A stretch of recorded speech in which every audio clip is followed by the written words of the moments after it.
Get to our other top stories this morning. 1 month into his second term, and President Trump's job approval rating is the highest it's ever been in CBS polling history. But Democratic leaders are expressing outrage and frustration. That includes the governor of Minnesota. We're going to check in now with our Pauline Lee joining us from the live desk, taking a closer look at those numbers. And also, Pauline, what is the governor saying? Hi, guys. Yeah, Governor Tim Walz says he is very concerned with a lot of what's going on in Washington, and we'll get to that in just a second. But first, let's take a closer look at those numbers from CBS News released over the weekend. A new CBS News poll shows that 53% of Americans approve of the job that the president is doing.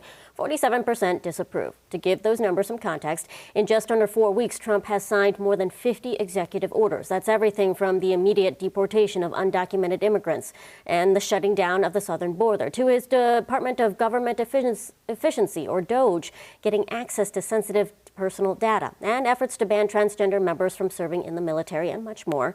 Another new CBS News poll shows that 70% of Americans think Trump's actions are fulfillments of his campaign promises.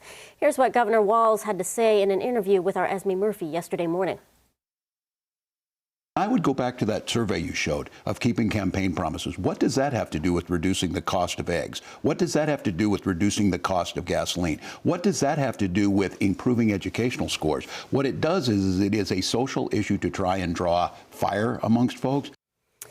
Now, the president has also made comments last week about the U.S. taking over the Gaza Strip. CBS News polling shows only 13% of people think that's a good idea. Minnesota Representative Ilhan Omar, not one of them. Hear what she has to say and what the president has to say coming up in about 30 minutes. All right, Pauline, thank you. Happening today, opening statements begin in the trial for the alleged ringleader of the largest pandemic fraud case in the U.S. A jury was seated last Monday. Now, Amy Bach is one of 70 people who were accused of bilking $250 million from a federal program to feed children across Minnesota during the COVID pandemic. Prosecutors say that Bach oversaw the scheme carried out by the nonprofit Feeding Our Future. 30 other defendants in this case have already pleaded guilty. We're following a developing story out of St. Cloud. Police are still looking for a man they say is behind a shooting that killed a 17-year-old and critically injured another man. Investigators say they used video from the apartment where that shooting happened to ID the people involved. Officers found 2 shooting victims inside Sunday morning. Court documents say the 17-year-old died at the scene. St. Cloud police have already arrested 2 people. A warrant has been issued for that third suspect.